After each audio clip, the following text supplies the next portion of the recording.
Il y a un petit point d'interrogation à l'intérieur d'une espèce de petit nuage. Vous le voyez pas?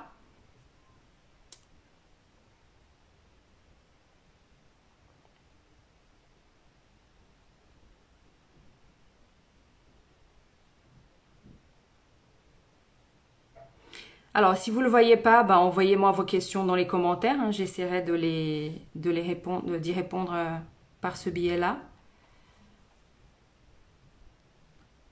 Je ne sais pas si vous avez des difficultés avec le petit point d'interrogation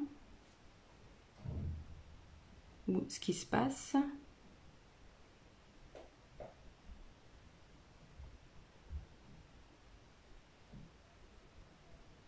Alors, coucou Emma, oui, j'ai vu que tu étais là et que tu avais eu ton examen puisque j'étais jurée ce jour-là, donc je me souviens bien.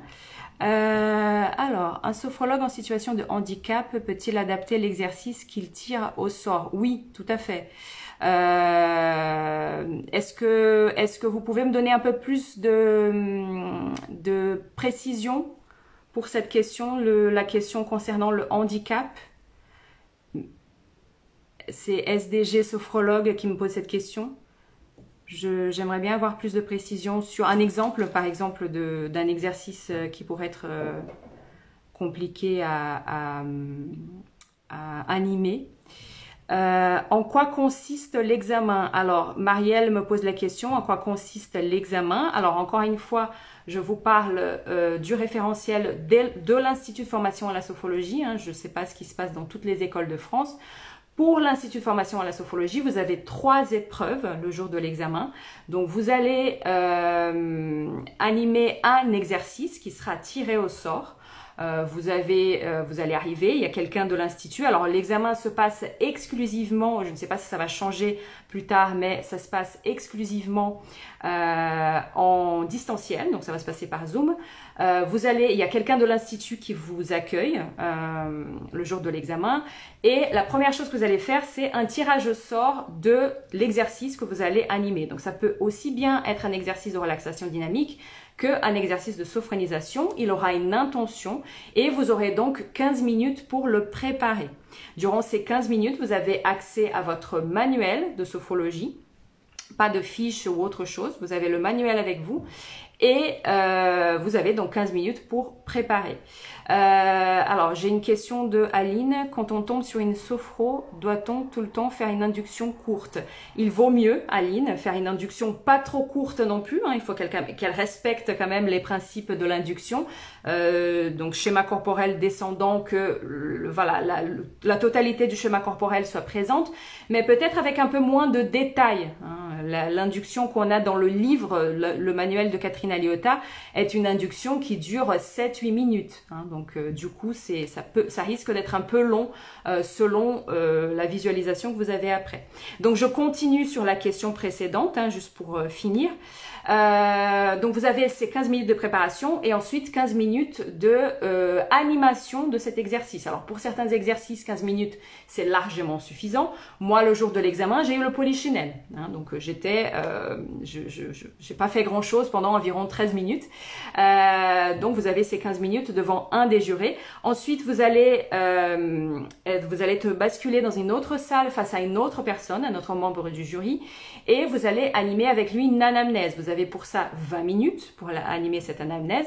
Ce sera forcément une anamnèse particulière. Hein, il n'y a pas de commanditaire le jour de l'examen. Donc, lui, le jury, il fera semblant d'être un personnage et vous allez dérouler les questions que vous connaissez bien du début jusqu'à la fin. Donc, question de la fiche de renseignement, procédure de définition de l'objectif thérapeutique et contrat thérapeutique. La dernière épreuve, c'est l'exposé. Vous allez donc avoir 25 minutes pour commenter votre exposé devant un 3e et dernier juré qui aura bien sûr lu votre exposé en amont. Donc l'exposé, c'est quoi? C'est les 2 accompagnements que vous aurez menés à l'issue de la formation avec 2 personnes différentes. Il aura peut-être des questions préparées pour vous poser.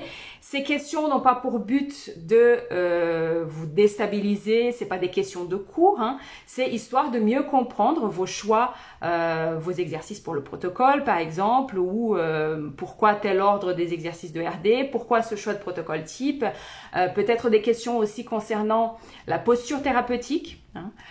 Donc en général c'est des précisions, mais il est indiqué aussi de préparer de toute façon une présentation en amont, histoire de voilà, le jury va vous laisser parler avant de poser ses questions. Donc ça c'est les trois épreuves de l'examen. Alors je vais essayer de revenir en arrière, voir s'il y a d'autres questions qui ont été posées entre temps. Alors je reviens sur la question de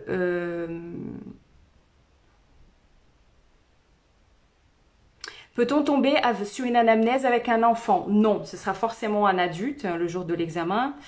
Attendez, j'essaie de revenir sur la question. Voilà. Par exemple, une crise de fibromyalgie ou de sclérose en plaques lors de l'examen. Ça, je saurais pas vous répondre. Donc, je reviens à la question de sdg.sophrologue qui était la toute première question à laquelle je répondais. Sincèrement, je sais pas. Posez la question à l'institut. Je pense qu'ils auront quelque chose à vous proposer si jamais vous avez un souci, une crise lors de l'examen. Posez la question en amont. Quand on tombe sur une sophro, donc ça j'ai déjà répondu. Cindy Mullois, ma question est sur les exigences principales pour l'exposé.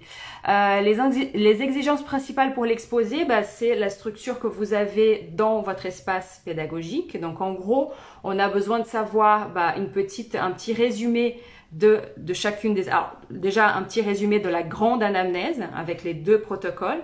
Un exemple d'une personnalisation, d'une sophronisation, donc avec le texte entier, induction, Thaïs et désophonisation.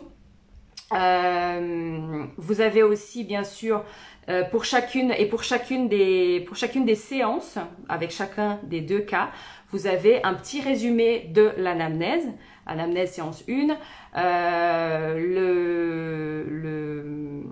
comment dire, ce qui a été prévu pour l'entraînement de ce jour-là, qu'est-ce qui a été décidé, qu'est-ce que vous avez décidé avec votre sophronisé en termes d'entraînement, quels sont les exercices sur lesquels il va s'entraîner, un petit résumé de la phénodescription aussi, et surtout vos impressions durant cette séance. Est-ce que vous avez eu des difficultés durant cette séance? Vous pouvez dire par exemple, moi cette séance-là, ça s'est très bien passé, j'étais très à l'aise, j'étais contente parce que j'ai maîtrisé ma séance, je me suis sentie très à l'aise. Peut-être qu'à une séance, vous allez dire, là j'ai été un peu mal à l'aise aujourd'hui parce que je sentais le temps passer et je sentais que j'allais déborder en termes de temps. Donc n'hésitez pas à raconter dans cet exposé, même s'il y a des difficultés. Au contraire, on a besoin, la personne qui lira votre exposé, elle a besoin de savoir s'il y a eu justement des difficultés que vous avez su surmonter, des choses que vous feriez différemment aussi. Ça, c'est une bonne question. Préparez-vous à ce genre de questions. Est-ce qu'il y a des choses que vous feriez différemment? Si vous pouviez recommencer aujourd'hui avec ce cobaye, avec cette personne, est-ce qu'il y a des choses que vous feriez différemment? Ça permet de comprendre aussi que vous avez pris du recul par rapport à ces deux premiers accompagnements et que vous avez appris des choses. C'est ça que le jury a besoin de lire. Alors, je viens de taper le protocole du premier accompagnement. J'ai pris le modèle de protocole de l'IFS. J'ai le droit? Oui, tout à fait. C'est ce qui vous est demandé. Gardez le modèle de protocole de l'IFS. C'est ce qu'on attend de vous. Oula. J'essaye de retrouver les questions. Quels sont les critères éliminatoires, s'il te plaît, ou du moins ce qu'il faut éviter? Alors ça, c'est la question de Jade. Jade Sanson. Est-ce qu'il y a des choses qui sont éliminatoires? En fait, les critères pour l'examen, ce qu'on attend de vous le jour de l'examen, c'est sincèrement, très simplement, ce qui vous a été transmis durant la formation. Donc, on attend de vous le respect des procédures. Si je prends par exemple l'exemple de l'animation d'un exercice de RD, donc on attend de vous les procédures d'installation, les critères de sécurité, la vivance, etc. Le fait de dire le nom de l'exercice, à quoi il sert, l'intention, quels sont les gestes qui vont être faits, le nombre de fois, etc. Donc, c'est sincèrement ce que vous avez fait le jour de l'examen. Qu'est-ce qui va être éliminatoire? Il n'y a pas un truc qui va être éliminatoire, hein, parce que vous avez 3 épreuves différentes. Vous avez 3 jurés qui vont donc juger, évaluer plutôt séparément, et à la fin de la journée, ils se retrouvent tous les 3 pour savoir si cette personne-là, c'est OK. Tous les 3, ils sont d'accord qu'elle est certifiée ou certifiable, ou parfois il y a discussion parce que un des 3 jurés, voire 2 des 3 jurés, a perçu des choses qui n'étaient pas très OK. Donc il n'y a pas un truc qui va être éliminatoire d'emblée. Il y a plein de petites choses, c'est-à-dire des erreurs au niveau des procédures. Moi, les grandes erreurs que j'ai pu voir en tant que juré, c'était notamment des écarts dans la posture thérapeutique. Ça, c'est des choses qui peuvent être assez choquantes. J'ai raconté dans une de mes vidéos, par exemple, le jour où j'étais jurée et une personne, donc pour l'anamnèse, et une personne m'a posé la question de quel était mon âge. Et c'est pas grave, c'est une question qui peut avoir sens. Donc j'ai répondu pour aller plus vite.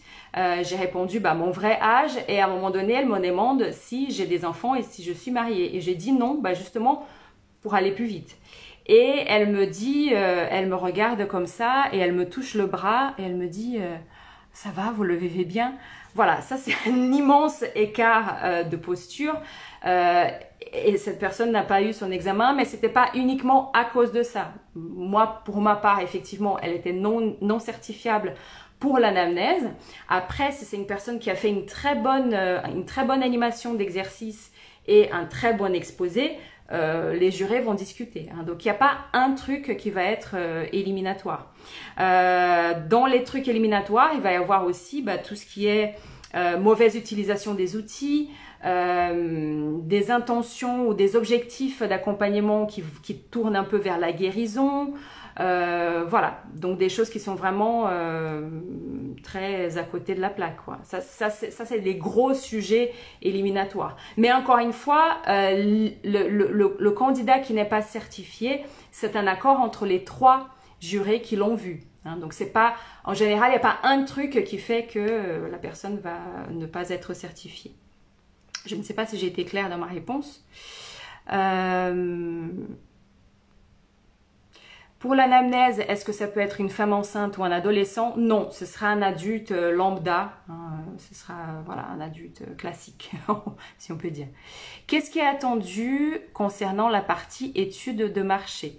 Ce qui est attendu dans la partie études de marché, c'est vraiment ce qui vous est dit, je ne sais plus si c'est J21 ou J22, je crois que c'est J21. C'est vraiment ça, hein. C'est l'étude de la concurrence, les autres sophrologues, l'étude de la concurrence directe et indirecte. Faites passer un petit questionnaire aussi, c'est vraiment ça qui est attendu, ni plus ni moins, hein. Donc l'idée, c'est pas d'avoir des chiffres extraordinaires dans votre étude de marché, c'est pas d'imaginer que vous allez gagner des millions ou je ne sais quoi, vous allez faire 2000 séances en entreprise. Ce que le juré a besoin de voir, c'est que vous avez fait votre étude de marché, que vous avez réfléchi là-dessus, que vous avez réfléchi, que vous n'allez pas vous installer à l'aveugle, hein, que vous avez bien étudié votre marché, mais il n'y a pas de jugement ou d'évaluation sur les chiffres, hein. Que vous soyez à la campagne et qu'il n'y ait pas tellement de sophrologues autour de vous et que personne n'ait entendu parler de la sophrologie n'est pas du tout un problème, par exemple, hein, parce qu'il n'y a pas de jugement sur le contenu. Le jury a besoin de voir que vous êtes penché sur la question et que vous avez fait une étude de marché. Ce qu'il en ressort de cette étude ne sera pas jugé par la personne qui lira votre exposé. Alors, je continue.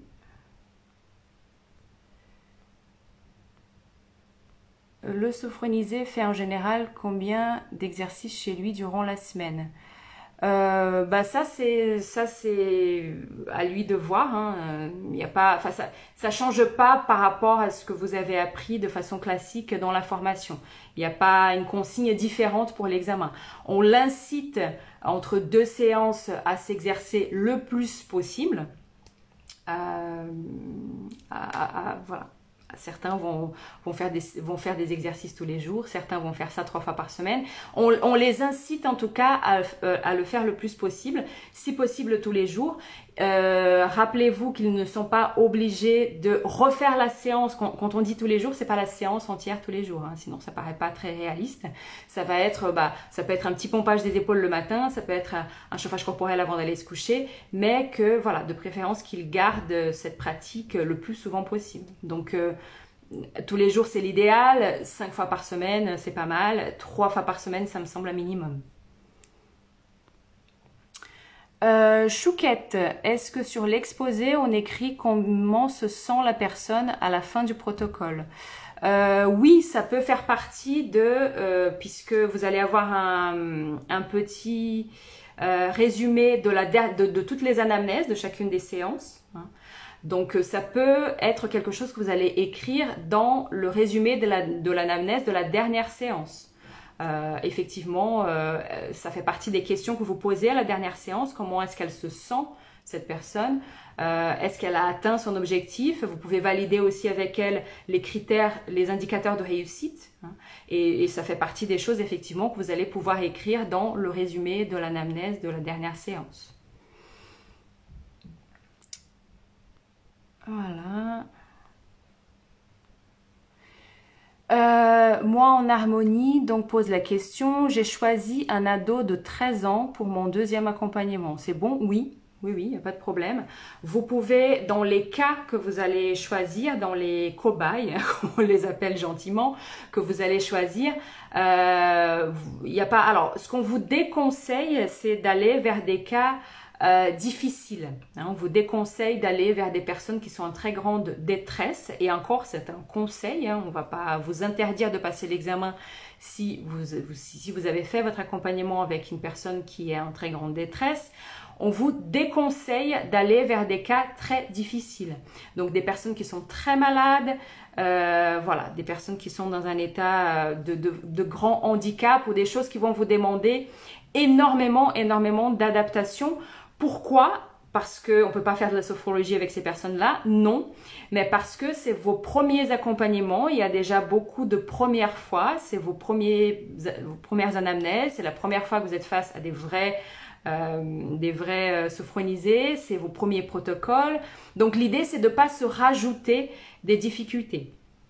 Donc après, une fois que vous avez trouvé vos sophronisés, peu importe, ça peut être des enfants, ça peut être des adolescents, ça peut être des femmes enceintes, ça peut être aussi des personnes bien sûr qui sont malades, mais encore une fois, évitez des personnes qui sont voilà, dans une très très grande détresse, quelque chose qui va vous demander beaucoup d'adaptation, tout simplement pour ne pas vous mettre en difficulté.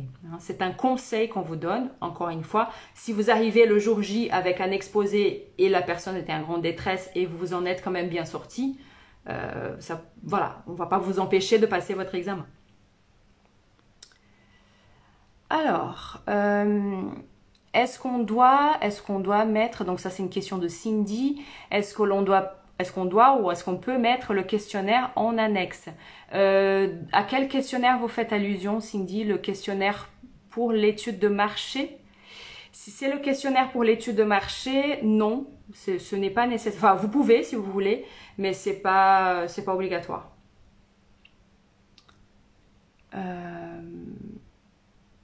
Je vous en prie. Alors, Jade, concernant la sophronisation, combien de fois la personne doit la refaire minimum par semaine? Alors, il n'y a pas de minimum, hein. Encore une fois, on va conseiller, tout est une question d'affinité aussi. Hein. Vous allez, à la fin d'une séance, vous allez aborder la question de l'entraînement avec votre sophronisé. C'est super important qu'il comprenne que c'est pour lui, hein, que c'est pas un devoir à faire à la maison, que c'est pas un truc chiant de plus à rajouter à sa routine qui est déjà bien chargée, c'est pour lui. Hein. Donc il faut d'un côté que dans votre discours, et ça c'est valable pour l'examen comme pour les autres accompagnements, d'un côté il faut que cette explication soit qu'il comprenne que c'est quand même une condition de réussite. Hein. Vous venez de vous fixer un objectif avec lui et pour qu'il puisse y arriver à atteindre cet objectif, il va falloir qu'il s'entraîne. Et de l'autre côté, il faut qu'il comprenne que c'est quand même un truc cool, c'est un bon moment qu'il va passer avec lui-même, donc il faut que ça fasse envie. Il n'y a pas un minimum de fois ou un maximum de fois, c'est une question d'affinité. Donc à la fin d'une séance, il aura fait une sophonisation, 3-4 RD, vous allez valider avec lui quels exercices sur quels exercices il a envie de s'entraîner durant la semaine qui vient. Il se peut que votre sophonisé vous dise écoutez, j'ai pas du tout aimé cette sophonisation, ça m'a pas fait d'effet, j'ai pas envie de la refaire. Et c'est ok. Hein. Ce serait peut-être embêtant qu'il dise ça toutes les semaines, qu'il ne refasse jamais aucune sophonisation. Là, on va peut-être essayer de s'interroger s'il n'y a pas des choses à modifier dans notre façon de faire. Mais si, de temps en temps, il peut aussi décider de ne pas refaire la sophonisation et s'entraîner uniquement avec les RD. Mais encore une fois, voilà, il n'y a pas de minimum. S'il peut faire la sophonisation 3 fois par semaine, c'est bien. Quel est le pourcentage de réussite par jour? J'ai pas compris le par jour. C'est une question de chouquette. Voilà, reprécisez-moi ça un peu plus bas parce que j'ai pas compris la question. Alors Muriel de Chaume, quelles sont les principales raisons d'écueil à l'examen RNCP? J'ai déjà un peu répondu à cette question. Ça va être voilà des gros soucis de posture. J'ai par exemple une fois eu une personne qui, dans l'anamnèse, elle faisait les questions et les réponses, elle ne laissait pas parler. Donc voilà, les gros soucis de posture comme ça va être des principales raisons d'échec à l'examen. Alors, une question de sophropérinatalité pour l'exposé. S'inspirer des protocoles du livre, est-ce grave? Exemple, protocole de la préparation à l'accouchement. Pas du tout. Hein. C'est pas du tout grave, bien au contraire. Alors, bien au contraire. On vous incite même à vous inspirer des protocoles du livre. Hein. Hier, je discutais avec quelqu'un qui avait une femme divorcée, hein, je ne sais pas si vous vous en souvenez, mais un des premiers protocoles du livre, c'est une femme divorcée qui souhaite prendre confiance en elle, etc. Donc au contraire, je l'ai incitée à regarder dans ce protocole s'il n'y a pas des choses qu'elle peut utiliser. Après, s'inspirer, c'est pas copier mot par mot, exercice par exercice. Si vous avez un sophronisé qui, justement, une femme enceinte, hein, dans votre cas, qui vient vous voir parce qu'elle a peur d'accoucher, donc ça ressemble au cas que vous avez dans le livre. Donc bien sûr, allez regarder ce protocole, inspirez-vous des exercices qui sont là. Après, forcément, si vous proposez un protocole identique avec toujours les mêmes exercices, les mêmes ressources, là oui, le jury va dire ça c'est bizarre, ça c'est un copier-coller. A priori, hein, si vous êtes à l'écoute de votre sophronisé, il a d'autres ressources, il a d'autres besoins aussi qui ne sont pas identiques à ceux du personnage du livre. Donc a priori, vous avez de quoi vous inspirer sans nécessairement copier. Donc vous inspirez, oui, non, c'est pas grave du tout, bien au contraire, on vous incite à le faire. Encore une fois, c'est une première fois. C'est une première fois que vous allez faire des protocoles, donc on comprend tout à fait, enfin je dis on mais j'y suis plus, les jurés qui vous liront le jour J, ils savent que c'est une première pour vous, que faire un protocole pour une première fois c'est pas évident, donc vous pouvez vous en inspirer mais pas copier.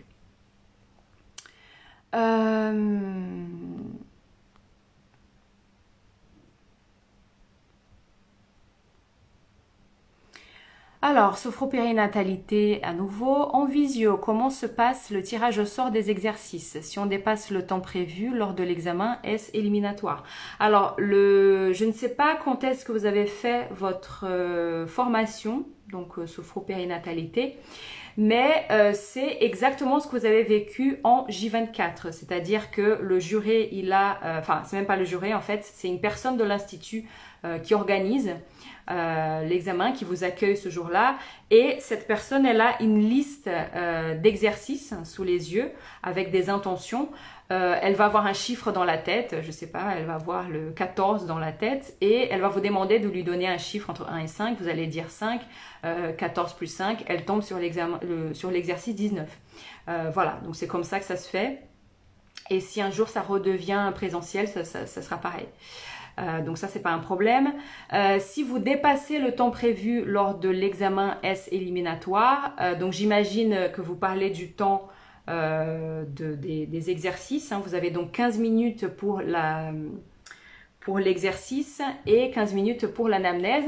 Alors, a priori, je dirais que oui et non.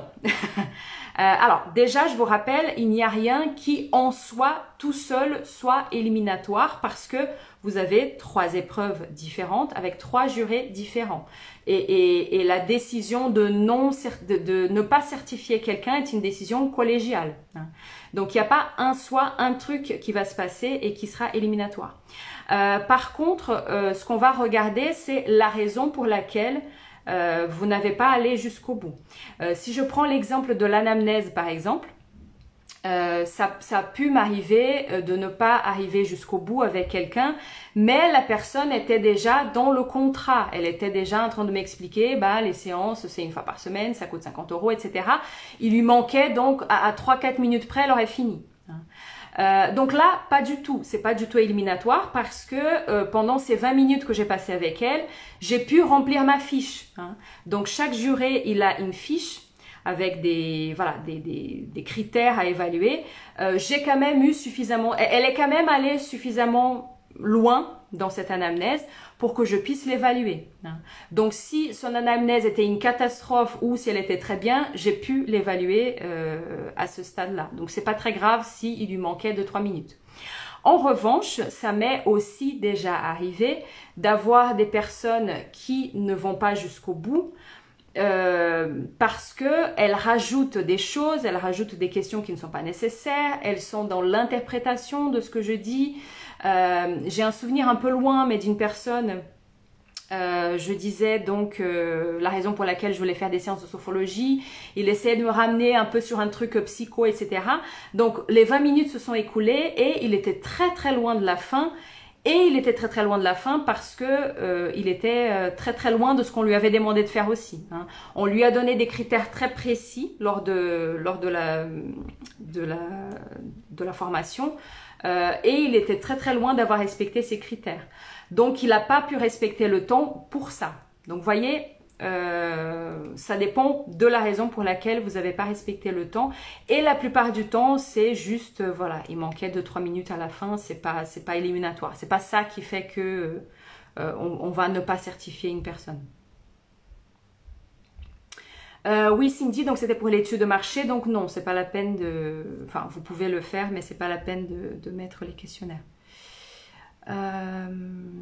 Alors, moi en harmonie, j'ai commencé à exercer en plus de mes 2 cobayes.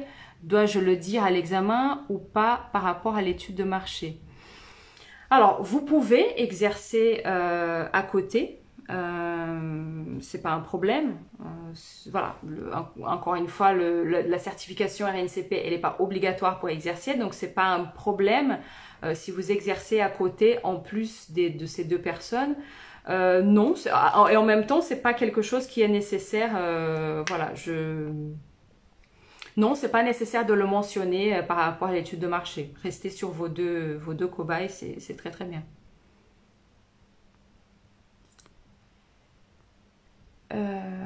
Alors, ma boîte à aiguilles.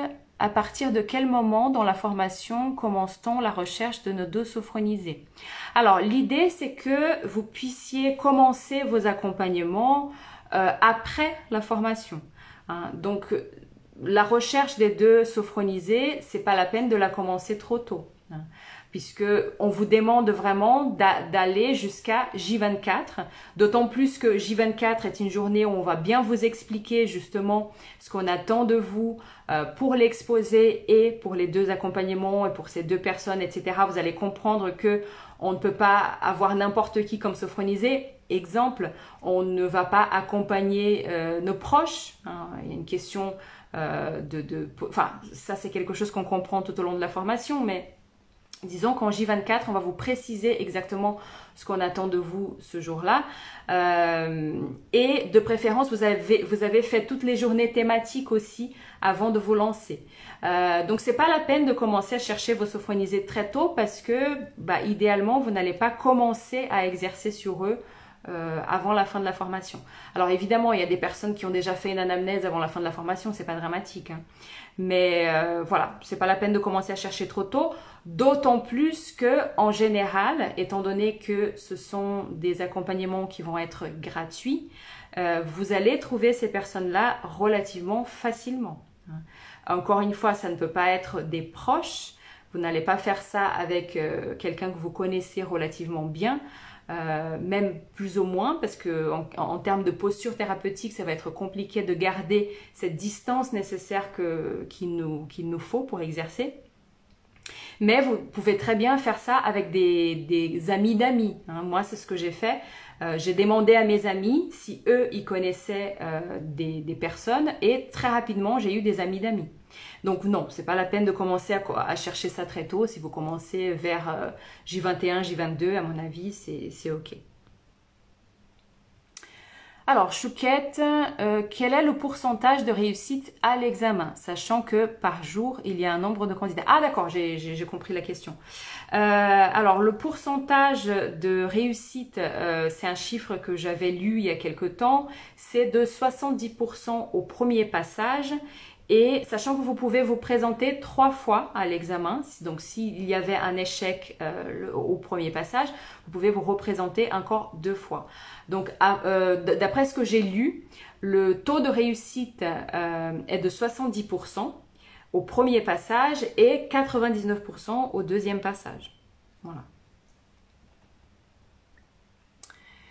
Alors, lors de la partie RD Sophro, doit-on faire la partie post-sophronique ou pas? Oui. Lors de l'animation de l'exercice, hein, que ce soit RD ou Sophro, vous allez jusqu'au dialogue post-sophronique aussi. Donc, ça fait un peu bizarre parce qu'on dirait que c'est le premier exercice, parce que vous allez donner les consignes d'installation, les consignes de vivance, donc un peu comme si c'était le premier exercice. Et en même temps, c'est un peu comme si c'était le dernier exercice aussi, parce que vous allez inviter donc le juré à s'asseoir, s'il était debout par exemple, et vous allez faire le dialogue post-sophronique, tout à fait. Alors Cindy, à l'examen, au passage de la pratique, les exercices de vivance doivent-ils être raccourcis? Oui, si vous tirez au sort une vivance de la liberté, une vivance des valeurs, oui, il vaut mieux qu'il soit raccourci parce que vous avez que 15 minutes d'animation. Donc encore une fois, 15 minutes pour la plupart des exercices de RD, c'est suffisant, à l'exception effectivement des vivances. Pour les sophronisations, peut-être qu'il va falloir raccourcir un petit peu aussi l'induction. Donc pour les vivances de la liberté et la vivance des valeurs, il vaut mieux effectivement raccourcir. Et comment est-ce que vous allez raccourcir une vivance? C'est surtout en faisant une marche phronique très très courte. Vous faites faire 3 pas au juré et ça suffira. C'est là-dessus que vous allez pouvoir raccourcir l'exercice. Et lui, bien sûr, le juré, il n'est pas là pour prendre conscience de sa liberté. Donc, il va se lever, il va faire 2-3 pas et vous allez poursuivre l'exercice sans problème. Chouquette 24, quel est le passage le plus important pour obtenir le RNCP? J'imagine que vous faites référence aux 3 épreuves, c'est ça? Il n'y a pas une épreuve qui soit plus importante qu'une autre. Il n'y a pas une histoire de barème pour le RNCP. Les 3 épreuves ont exactement la même valeur. Donc, il n'y a pas d'épreuve plus importante. Alors, une question de Soline. Si dans notre protocole, il y a une sophrocorrection sérielle, je sais qu'on ne l'enregistre pas, celle-là. Est-il conseillé pour l'entraînement de refaire une sophonisation d'une autre séance? Oui, ça c'est valable aussi bien pour l'examen que pour la vraie vie, si je puis dire. Oui, vous pouvez, donc la sophrocorrection sérielle, hein, donc c'est cette sophonisation où il est question de phobie ou de pulsion, et il est question aussi que le sophonisé, il lève la main pour vous signaler que c'est trop dur, il n'en peut plus et vous allez arrêter. Donc pour cette raison-là, on ne va pas enregistrer cette sophonisation. Et effectivement, hein, pour l'entraînement entre deux séances, soit il va refaire les exercices de RD, qu'il a déjà fait dans cette séance ou dans les séances précédentes, et il peut revenir, c'est même souhaitable hein, qu'il revienne sur des sophronisations. Peut-être qu'avant, il y a une séance précédente où il était question d'installer le calme, où il était question de se détendre, donc il peut revenir sur des sophronisations faites dans des séances précédentes, tout à fait.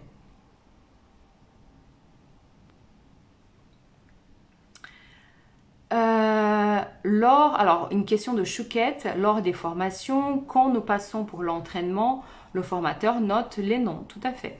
Est-ce que cela sert à savoir si nous sommes investis lors des formations pour le jour de l'examen? Alors c'est une très bonne question, Chouquette, bon les autres étaient bonnes aussi, mais non. En fait, ce qui compte le jour de l'examen, c'est vraiment ce qui va se passer le jour de l'examen. On ne va pas sortir un dossier sur Madame Chouquette le jour de l'examen pour savoir si vous avez participé ou pas. Le formateur, il note vos noms tout simplement pour une question de... On a comme un petit cahier de liaison, on va dire, pour savoir qui participe pas. Mais on ne sort pas vos dossiers le jour de l'examen. Donc, ce qui compte le jour de l'examen, c'est vraiment ce qui se passe le jour de l'examen.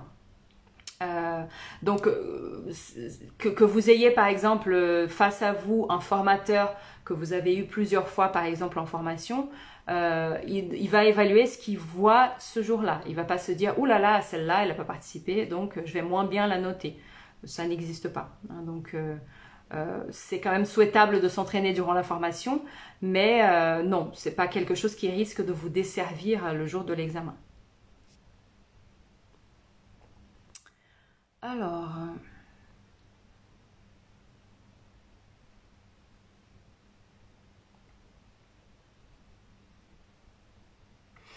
est-ce qu'il y aura un replay? Oui, je vais essayer de mettre cette vidéo sur ma chaîne YouTube et a priori, je peux aussi l'enregistrer sur... je peux aussi la laisser sur Instagram. Je sais pas, c'est la première fois de ma vie que je fais en live, mais a priori, oui, c'est possible qu'il y ait un replay. Ce n'est pas 20 minutes pour l'anamnèse. Oui, c'est 20 minutes pour l'anamnèse. Je ne sais pas si j'ai dit autre chose. C'est 15 minutes pour les exercices, enfin pour l'exercice, 20 minutes pour l'anamnèse et 25 minutes pour l'exposé.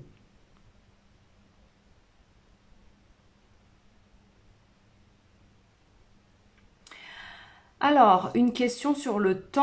Est-ce que sur l'écran, lors de l'examen, il y a une horloge pour surveiller notre temps et pouvoir ainsi le gérer? Non, il n'y a pas d'horloge sur l'écran. Vous pouvez avoir sur vous, par exemple, votre téléphone et vous pouvez gérer, de toute façon, vous êtes devant votre ordinateur, donc vous pouvez soit regarder l'heure dans votre ordinateur, soit avoir votre téléphone à côté pour gérer le temps. Et de toute façon, il y a une personne de l'institut qui gère aussi le temps. Donc, c'est pas le juré qui s'en occupe. Il peut avoir les yeux fermés lors d'une sophonisation, par exemple. Et si le quart d'heure est passé en ce qui concerne l'exercice, il y a quelqu'un qui arrive et qui vous dit que le temps est passé. Mais vous pouvez aussi gérer ça de votre côté si vous le souhaitez.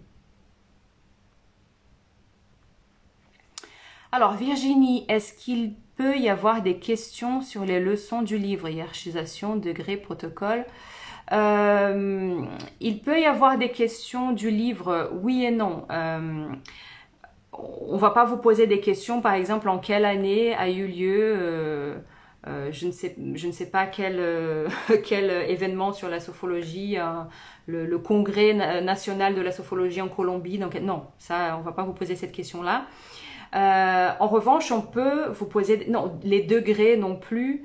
En revanche, on peut vous poser des questions, non pas des questions comme ça au hasard, mais des questions en lien avec votre protocole, par exemple. Vous allez avoir vos 2 protocoles, évidemment, dans les annexes de l'exposé. Et on peut vous poser des questions sur vos propres choix, pas sur les protocoles d'une manière générale. Si vous avez par exemple fait, si votre protocole à vous, vous avez fait par exemple 2 améliorations du quotidien, on va pas vous demander, dites-moi quelles sont les étapes de l'accompagnement d'un traitement médical. Non.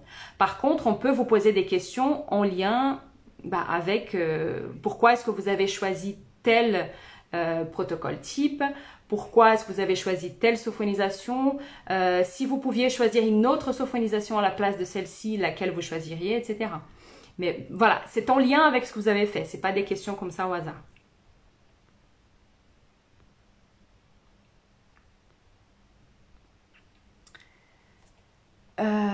Comment s'entraîner, donc une question de Jade, comment s'entraîner correctement pour être dans le temps, notamment pour certaines sophonisations qui sont plus longues. Entraînez-vous. Moi, ce que je conseille aux personnes que j'accompagne, c'est de vous entraîner déjà à raccourcir votre induction. Déjà, sachez, vous avez 15 minutes de préparation et 15 minutes d'animation. Donc déjà, arriver le jour de l'examen en sachant faire une induction et une désophonisation sans avoir besoin de préparer, ce qui vous laisse donc 15 minutes pour préparer votre Thaïs. Entraînez-vous à la maison, à animer. Déjà, sachez faire une induction un peu plus raccourcie. Encore une fois, raccourci ne veut pas dire relâchez votre tête, relâchez vos pieds et hop, on y va à la visualisation. Il faut quand même que tout le schéma corporel soit présent, mais peut-être avec un peu moins détaillé que ce que vous avez dans le livre. Vous avez le droit aussi de faire des pauses, des PPI et des PPT un peu plus courts, un peu plus courtes. Donc, entraînez-vous à la maison à ce que ça tienne en 15 minutes.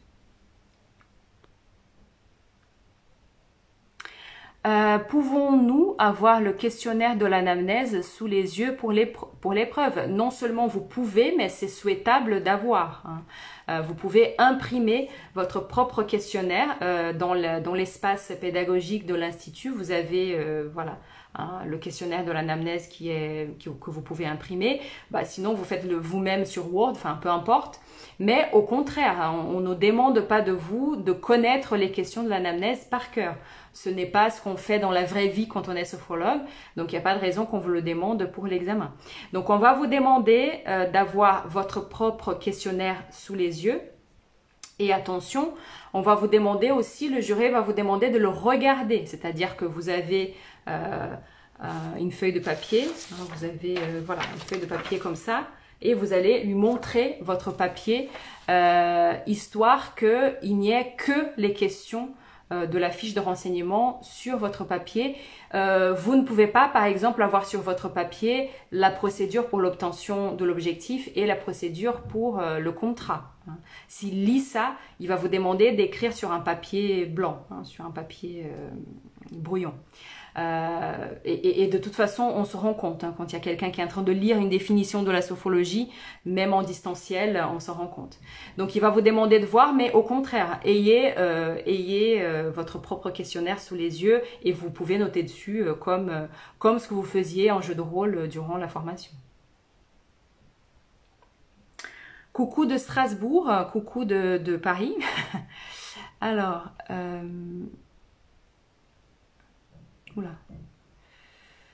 Alors, une question de Chouquette. Comment savez-vous que notre sophronisé ne fait pas partie de notre entourage? On ne peut pas savoir. On ne peut pas savoir. On vous fait confiance et on vous dit surtout, ne le faites pas pour vous-même. Vous allez vous mettre en difficulté. Si votre sophronisé est votre mère, probablement que vous rajoutez une difficulté pour vous-même. Vous allez avoir du mal à garder la distance émotionnelle nécessaire pour avoir la bonne posture qui est la posture à laquelle on s'attend pour vos 2 premiers accompagnements. Mais on n'ira pas checker hein, si cette personne, elle reste totalement anonyme et on vous fait confiance pour ne pas faire ça avec une personne qui vous est proche. Mais l'Institut n'ira pas checker si c'est une personne qui fait partie de votre entourage ou pas.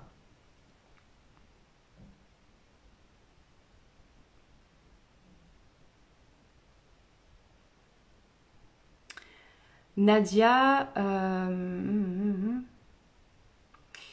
merci beaucoup pour ce live, de rien Nadia. Si on préfère prendre le temps de reprendre tous les cours et seulement se présenter quelques mois plus tard, est-ce moins bien perçu par les formateurs? Pas du tout. Je pense qu'il... Ah, ça a dû être coupé.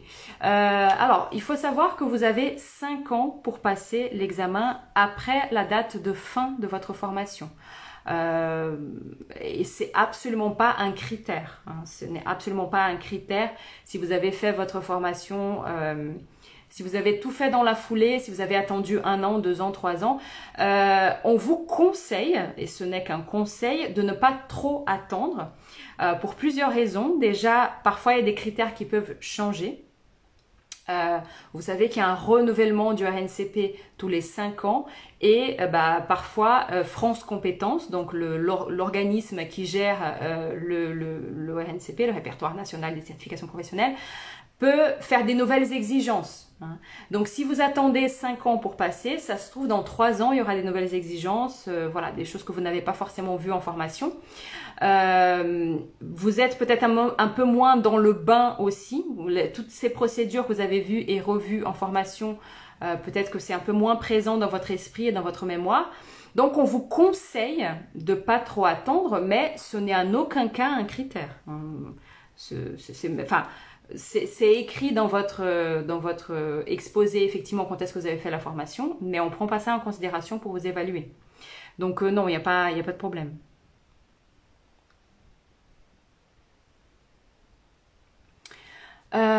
Une question, avons-nous droit au manuel pendant l'animation de l'exercice ou seulement pendant la préparation? Seulement pendant la préparation. Donc vous allez avoir 15 minutes de préparation avec le manuel. Une fois que vous allez passer à l'animation, vous prenez votre petit papier hein, que vous avez, sur lequel vous avez écrit et vous avez droit à ce petit papier sous les yeux. Attention, hein, vous n'allez pas rester comme ça en train de lire, mais vous avez le droit d'avoir ça, ce support que vous avez écrit durant les 15 minutes de préparation, mais pas le manuel lui-même. Ce serait même pas souhaitable d'avoir le manuel lui-même directement sous les yeux, parce que si vous avez le manuel sous les yeux, ça veut dire que vous n'avez pas personnalisé du tout. On va vous donner un exercice et aussi une intention. Et il faut qu'on entende quand même un petit peu cette intention-là dans votre animation. Donc c'est même très souhaitable de laisser le manuel de côté.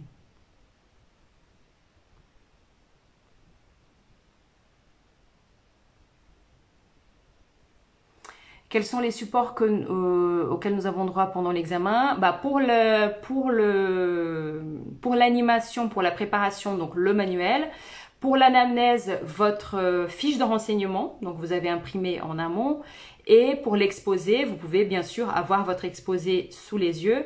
Et vous pouvez aussi avoir préparé en amont une préparation, enfin préparer une préparation, vous avez compris, une présentation plutôt, voilà, qui reprend un peu voilà, ce que vous avez appris, les grandes conclusions auxquelles vous êtes arrivés. Et vous pouvez avoir ça sous les yeux, histoire de ne pas apprendre ça par cœur pour votre exposé.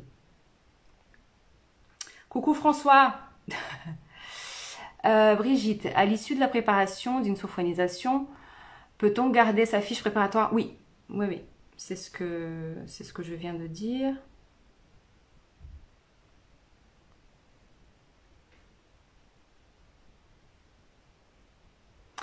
Lors de l'anamnèse, doit-on demander nom, prénom, adresse? Oui, oui, comme pour la formation. Donc vous allez, voilà, nom, prénom, adresse, numéro de téléphone. Bon, après, vous n'êtes pas obligé de noter 06, 50, blabla. Mais oui, vous allez faire comme si c'était la vraie vie. Si les critères du RNCP changent, comment le savoir? Vous aurez toujours accès à toutes ces informations dans votre espace pédagogique. Donc s'il y a des changements, les critères sont toujours à jour.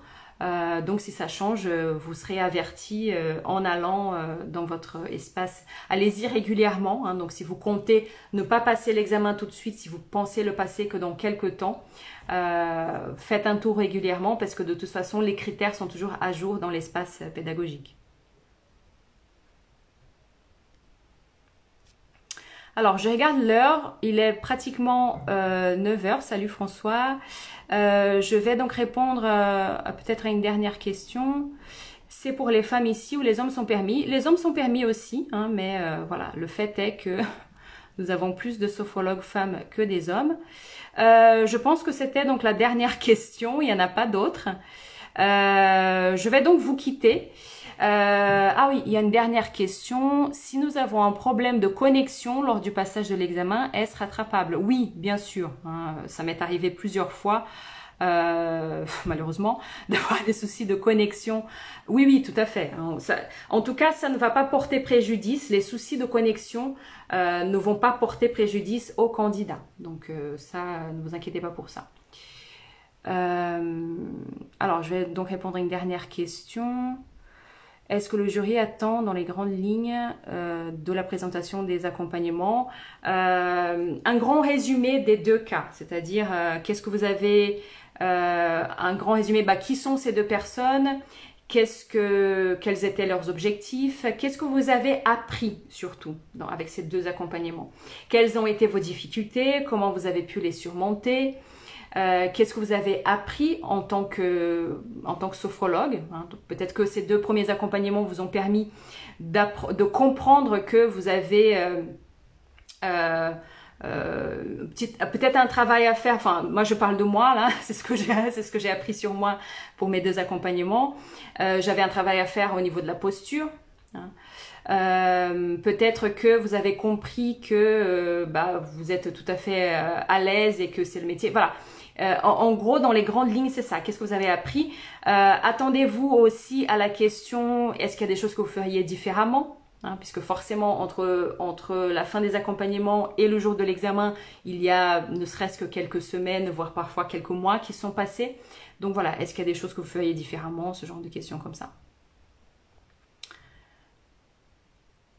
Pour la présentation de l'exposé, nous faisons un résumé de nos protocoles choisis.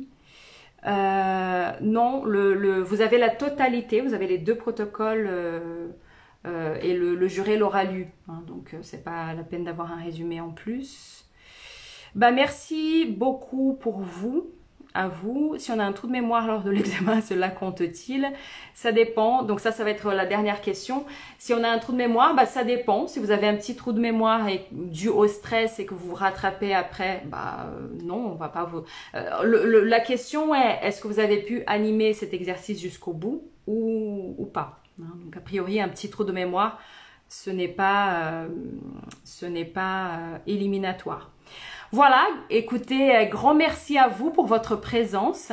Je suis ravie d'avoir eu autant de personnes pour ce premier live. Je vais donc essayer de le mettre sur ma chaîne YouTube et ici sur Instagram pour ceux qui n'ont pas pu tout regarder. Je vous souhaite une très très bonne soirée et peut-être à très vite sur un autre live ou en supervision ou sur ma chaîne YouTube ou voilà, où vous voulez ou sur Instagram. Voilà, très bonne soirée à vous tous, merci et à très vite. Salut.